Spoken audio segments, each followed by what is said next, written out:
आपकी दी गई इमेज के शेष भागों का अनुवाद करते हुए और महाकाव्य की निरंतरता बनाए रखते हुए यहां अगला अध्याय प्रस्तुत है। अध्याय 8, आत्मबोध और महान प्रतिज्ञा। जब प्रहलाद ने अपनी चेतना को पुनः अपने 15 वर्षीय शरीर में स्थिर पाया, तो उसके भीतर एक विचित्र प्रकार का द्वंद्व चल रहा था। इमेज में दी गई उन पंक्तियों ने उसके हृदय को झकझोर दिया था, जहां यह लिखा था कि मैंने अपना सर्वस्व झोंक दिया, अपनी पूरी शक्ति लगा दी, फिर भी अंततः असफलता ही हाथ लगी। वह असफलता की उस कड़वाहट को अपने गले में महसूस कर सकता था। उसे याद आया कि कैसे पिछले जीवन में उसने अपना कीमती समय व्यर्थ के कार्यों में गंवा दिया था, और जब शत्रु द्वार पर आ खद्दा हुआ, तब उसने होश संभाला था। प्रहलाद ने अपने कक्ष के दर्पण में स्वयं को देखा, एक किशोर का चेहरा जिसमें अभी दाढ़ी मूंछ भी पूरी तरह नहीं आई थी, लेकिन उसकी आंखों में हजारों साल पुराना अनुभव और पीढ़ा छिपी थी। उसने महसूस किया कि साम्राज्य के उन बुजुर्गों ने जो अपनी समस्त मूल ऊर्जा ओरिजिनल की उसे अंतिम समय में दान की थी, उसका एक सूक्ष्म अंश उसके इस नए शरीर की रगों में भी दौड़ रहा है। यह एक चमत्कार से कम नहीं था कि कालचक्र ने उसे न केवल स्मृतियां दी, बल्कि उसकी शक्तियों का एक बीज भी सुरक्षित रखा था। उसने अपने कक्ष की खिड़की से बाहर देखा, जहां उसके पिता की सेना अभ्यास कर रही थी।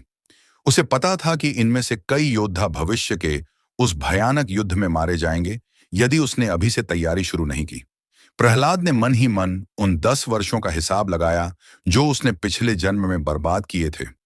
उसने दृढ़ निश्चय किया कि इस बार वह एक भी क्षण व्यर्थ नहीं जाने देगा। उसकी साधना आज इसी समय से आरंभ होगी। उसे उस एक व्यक्ति की याद आई जो इस विनाश का मुख्य सूत्रधार था। प्रहलाद की मुट्ठी कस गई। वह जानता था कि वह शत्रु अभी भी कहीं छिपकर अपनी चालें चल रहा होगा। उसने सोचा कि मृत्यु से उसे भय नहीं था, लेकिन उस शत्रु को जीवित छोड़ देना उसकी आत्मा के लिए सबसे बद्धा कलंक था।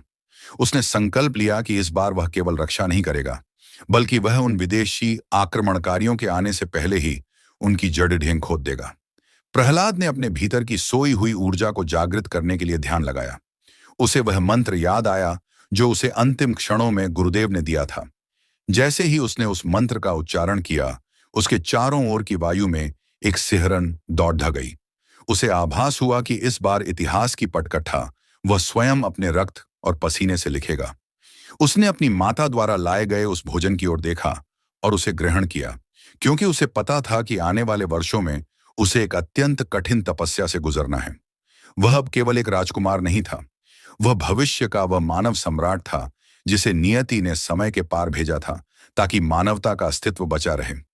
उसने अपने मन के मानचित्र पर उन सभी गद्दारों के नाम अंकित किए जिन्होंने पिछले जन्म में पीठ में छुरा घोंपा था।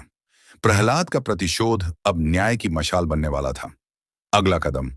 क्या आप चाहते हैं कि मैं अगले अध्याय में प्रहलाद की पहली गुप्त सैन्य टुकड़ी के गठन और उसके द्वारा प्राचीन ब्रह्म अस्त्र की खोज के लिए की गई पहली यात्रा का वर्णन करूं?